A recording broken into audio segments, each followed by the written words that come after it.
शुरुआत में हमें पहाड़ों के ऊपर एक सुंदर सा गांव दिखाया जाता है जिसके अंदर बहुत सारे सुंदर घर और इमारतें बनी हुई हैं। असल में ये एक सेक्ट है जिसका नाम टैंगमैन है। अब फिर हमें इस सेक्ट के बाहर वाले जंगल में एक नौजवान को दिखाते हैं जो कुछ एल्डर्स से बचते हुए भाग रहा था। एल्डर्स उसको पकड़ने की कोशिश कर रहे थे और उस पर अटैक भी कर रहे थे, लेकिन वो नौजवान सभी अटैक से बचता हुआ आगे बढ़ रहा था। और ये बात एल्डर्स को बहुत शॉक करती है क्योंकि वो एल्डर्स इतने शक्तिशाली थे कि उनके अटैक से बचना नामुमकिन सा ही होता था। नौजवान का नाम टैंग शैन है और अब भागते भागते आगे एक खाई आ जाती है और अब टैंग शैन रुक जाता है और यहाँ से हमें ये पता चलता है कि टैंग शैन ने सेक्ट लाइब्रेरी के अंदर घुसकर सीक्रेट टेक्निक सीख ली थी। ऐसा करना मना था और अब इसकी सजा में टैंग शैन को मृत्यु दंड दिया जाने वाला है। वहाँ टैंग शैन जो अपने असूलों का पक्का था और उसे ये पता था कि इसकी सजा मृत्यु दंड ही है, इसीलिए वो खुद अब सुसाइड करने का ही डिसाइड करता है और साथ ही साथ उन्हें ये भी बताता है कि उसने इस सीक्रेट टेक्निक को किसी और को नहीं बताया है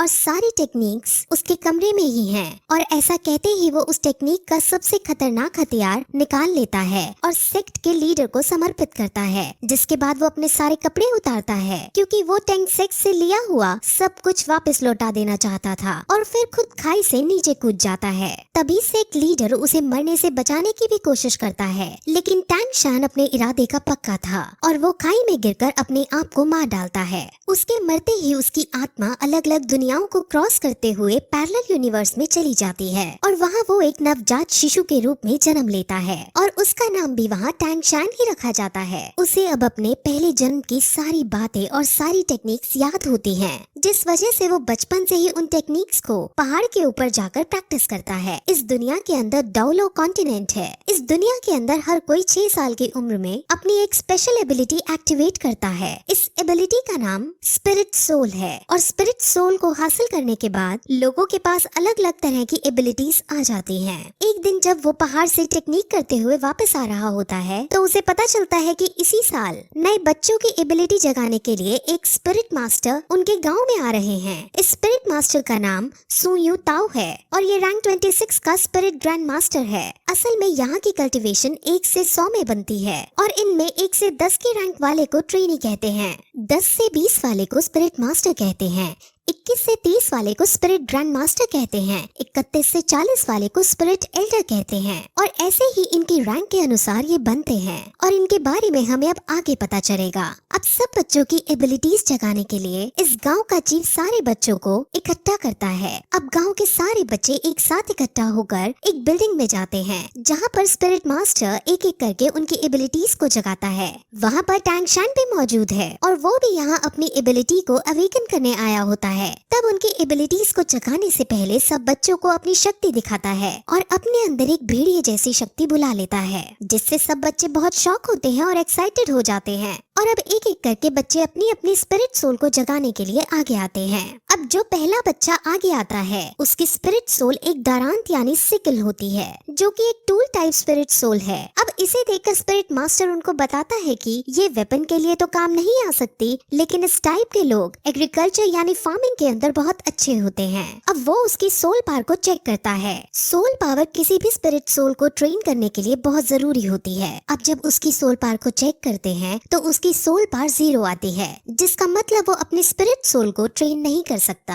और पूरा जीवन भर एक नॉर्मल इंसान ही रहेगा। ऐसा करते करते वो और भी बच्चों को चेक करता है, जिसमें ज्यादातर फार्मिंग स्किल्स की एबिलिटीज को रखने वाले बच्चे ही निकलते हैं। वहीं फिर एक लड़की अपनी सोल पावर चेक कराने आती है और उसकी स्पिरिट सोल एक ब्लू सिल्वर ग्रास की होती है। ब्लू सिल्वर ग्रास बहुत कॉमन ग्रास है और इसकी कोई स्पेशल एबिलिटी भी नहीं होती और इस टाइप की स्पिरिट सोल को सबसे बेकार स्पिरिट सोल माना जाता है और ये बहुत कमजोर होती है। अब इसके बाद हमारा मेन कैरेक्टर जिसका नाम टैंग शैन है वो आगे आता है और अपना सीधा हाथ बढ़ाकर कंसंट्रेट करता है और उसके हाथ से भी ब्लू सिल्वर ग्रास बाहर आती है, लेकिन तभी उसके उल्टे हाथ में भी कुछ होने लगता है और वहाँ पर हमें एक हथौड़ा दिखता है जिसे वो मुंह बंद करके छुपा लेता है। अब इसके बाद स्पिरिट मास्टर टैंग शैन की सोल पावर चेक करता है और उसकी सोल पावर 10th लेवल पर होती है और ये बहुत रेयर कंडीशन होती है। असल में जिन लोगों की सोल पावर अवेकनिंग के वक्त फुल यानी 10th लेवल की होती है तो उन्हें बॉर्न विद सोल पावर यानी कि इनेट सोल पावर का दर्जा दिया जाता है और ऐसे लोग बहुत ही काम के होते हैं।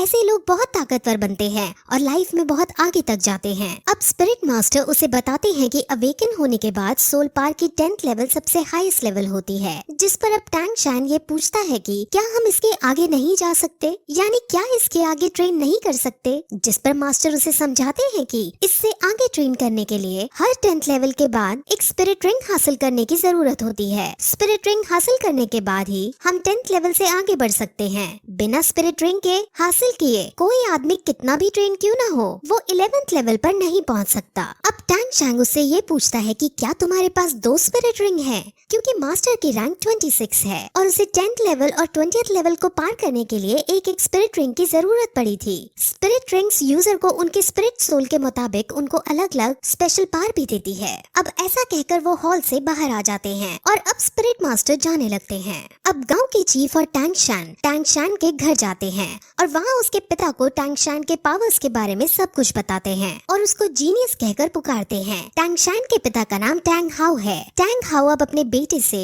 उसके स्पिरिट सोल के बारे में पूछता है और उसे अपने बेटे से उसके स्पिरिट सोल के बारे में पता चलता है, जो कि ब्लू सिल्वर ग्रास है। अब ये सुनकर उसका पिता शॉक होता है क्योंकि उसे पता था कि उसके बेटे की स्पिरिट सोल तो क्लियर स्काई हैमर होनी चाहिए। इस लाइन से आप कंफ्यूज ना हो, इसके बारे में डिटेल में आगे बताया जाएगा। अब गांव के चीफ ये चाहते थे कि टैंग शैन शहर की एक एकेडमी में जाकर ट्रेनिंग करे, लेकिन टैंग हाउ साफ मना कर देता है। अब क्यों मना किया है ये भी हमें आगे पता चलेगा। गांव का चीफ बहुत शॉक होता है और उससे लड़ता भी है क्योंकि इतने बड़े टैलेंट को घर में रखना सही नहीं है, इसको बाहर जाकर बेस्ट ट्रेनिंग हासिल होनी चाहिए। अब चीफ के बार बार समझाने पर भी टैंग हाउ नहीं मानता और चीफ अब वहाँ से चला जाता है। अब टैंग हाउ को ये लगता है कि उसके इस डिसीजन से उसका बेटा नाराज होएगा, लेकिन टैंग शैन उसके इस डिसीजन से नाराज होने की बजाय उनकी बातों से संतुष्ट दिखाई देता है और कहता है कि हम एक लोहार की तरह भी अपना गुजारा चला सकते हैं। अब टैंग हाउ निराश होकर बैठ जाता है और वो दुखी होते हुए सभी स्पिरिट मास्टर्स को बेकार बताता है। अब टैंग हाउ टैंग शैन से अपने स्पिरिट सोल को दिखाने को कहता है, जिस पर टैंग शैन अपने हाथ से उसे ब्लू सिल्वर ग्रास निकाल कर दिखा देता है और ये देखकर वो बहुत चौंक जाता है। लेकिन तभी टैंग शैन उसे अपनी एक और स्पिरिट सोल के बारे में बताता है और अपने दूसरे हाथ से क्लियर स्काई हैमर को बाहर निकालता है। अब ये देखकर टैंग हाउ को कुछ याद आता है कि कैसे कुछ साल पहले वो और उसकी वाइफ कुछ लोगों से बचकर भाग रहे थे और उसकी वाइफ अपने पति और अपने बच्चे को बचाने के लिए खुद को सैक्रिफाइस कर देती है। और अब यहाँ से हमें पता चलता है कि उसकी वाइफ की स्पिरिट सोल भी ब्लू सिल्वर ग्रास होती है। अब फिर टैंग हाउ अपने बेटे की डबल स्पिरिट सोल को देखकर उसे गले लगा लेता है और उसे अब एक बात समझाता है और कहता है कि तुम हमेशा अपने उल्टे हाथ के हैमर से अपने सीधे हाथ की ग्रास को प्रोटेक्ट करना। अब इसके बाद टैंग हाउ टैंग शैन को लेकर काम सिखाने लगता है और उसको इस काम की अलग अलग टेक्निक सिखाता है और इन सभी टेक्निक्स की मदद से टैंग शैन अब अपने पिछले जन्म की मेमोरीज का यूज करता है और उनकी मेमोरीज से वो कुछ हिडन वेपन्स बनाता है। अब अगले दिन टैंग हाउ अपने बेटे को शहर जाकर ट्रेनिंग करने की इजाजत दे देता है और साथ में ये भी कहता है कि वहाँ तुम अपना खर्चा लोहार का काम करके चला लेना। लेकिन शहर पढ़ने जाने के लिए टैंग हाउ उसके सामने कुछ शर्तें रखता है।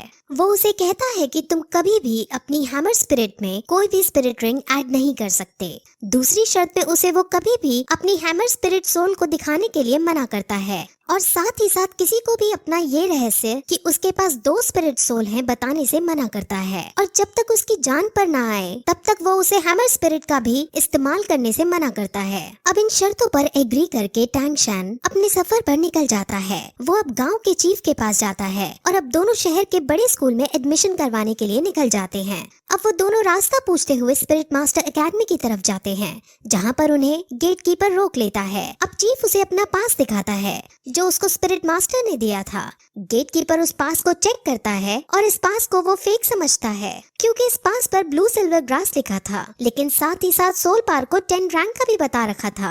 अब ब्लू सिल्वर ग्रास का होना और 10th रैंक का होना ऐसा बहुत रेयर कंडीशन में ही पॉसिबल है और जिस छोटी जगह से ये लड़का आया है वहाँ पर इस रेयर चीज का होना पॉसिबल नहीं है। अब चीफ और गेट कीपर की बहस होने लगती है और उनकी बहस इस कदर पहुंच जाती है कि गेट कीपर चीफ पर हाथ उठा देता है, लेकिन तभी टैंग शैन उसके हाथ को पकड़ लेता है और उसको नीचे गिरा देता है। टैंग शैन को अब बहुत गुस्सा आ चुका था और वो उसे मारने के लिए अपना हिडन वेपन एक्टिवेट कर देता है। लेकिन तभी एक आदमी वहाँ आता है और उन्हें रोकने की कोशिश करता है। इस आदमी को यहाँ पर सभी लोग ग्रैंड मास्टर कहते हैं और वो उनकी लड़ाई बंद करवाने के बाद उसको अंदर एडमिशन के लिए ले जाता है। अब रास्ते में टैंग शैन और ग्रैंड मास्टर कई तरह की बातें करते हैं, जिसमें ग्रैंड मास्टर अपनी आइडेंटिटी बताते हुए कहते हैं कि वो यहाँ का ग्रैंड मास्टर है और अगर टैंग शैन ग्रैंड मास्टर से कुछ सीखना चाहता है तो वो उसको टीचर बुला सकता है। अब वो और भी बातें करते हैं और क्योंकि ग्रैंड मास्टर ने उसका एडमिशन पास देखा होता है तो वो उससे कहता है कि तुम बहुत इंटेलिजेंट हो और उसे ये भी बताता है कि पिछले 100 सालों के अंदर तुम तीसरे आदमी हो जिसके पास 2 स्पिरिट सोल हैं। ये सुनकर टैंग शैन चौंक जाता है और अपने हिडन वेपन को फिर से एक्टिवेट करने के लिए रेडी हो जाता है। दरअसल वो ऐसा इसलिए करता है क्योंकि उसके पिता ने उसे कहा होता है कि उसकी 2 स्पिरिट सोल के बारे में किसी को नहीं पता चलना चाहिए और अब वो अपने इस खतरे को हटाने के लिए अपना हिडन वेपन एक्टिवेट करता है। लेकिन तभी ग्रैंड मास्टर उसे अब ये बताता है कि आखिर उसे इन सब के बारे में कैसे पता चला।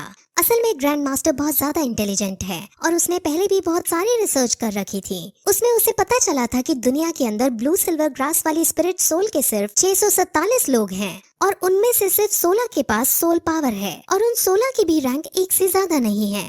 सोल पावर हमेशा स्पिरिट सोल की क्वालिटी के प्रोपोर्शन में रहती है, जिस वजह से ब्लू सिल्वर ग्रास की फुल सोल पावर नहीं हो सकती।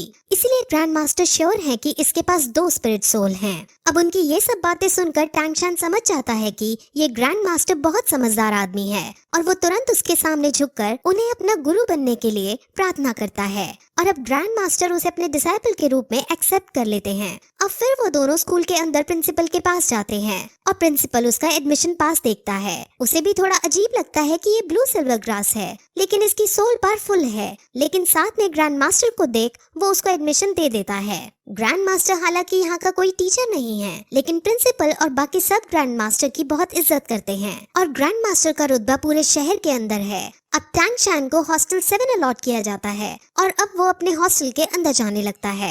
जैसे ही वो अपने हॉस्टल का गेट खोलता है वैसे ही वहाँ एक बच्चा उस पर अटैक कर देता है। टैंग शैन उस बच्चे से लड़ता है और दोनों के बीच फाइट होने लगती है। इस फाइट में टैंग शैन आसानी से उस बच्चे को मार दे देता है और सब बच्चे टैंग शैन के लिए ताली बजाने लगते हैं। अब फिर वो बच्चा खड़ा होता है और सम्मान पूर्वक उसे बताता है कि ये हॉस्टल का एक ट्रेडिशन है। यहाँ जो भी नया बच्चा आता है उससे यहाँ का बिग बॉस लड़ाई करता है और अगर वो नया बच्चा जीत जाता है तो उसे यहाँ का बिग बॉस बना दिया जाता है। अब क्योंकि टैंग शैन जीत गया था इसलिए सब उसके सामने झुक जाते हैं और उसे अपना बिग बॉस कहने लगते हैं। और तभी फिर हम ये देखते हैं कि वहाँ एक नई लड़की आती है। उस नई लड़की का नाम लिटिल वू है और अब परंपरा के अनुसार टैंग शैन इस लड़की पर अटैक कर देता है।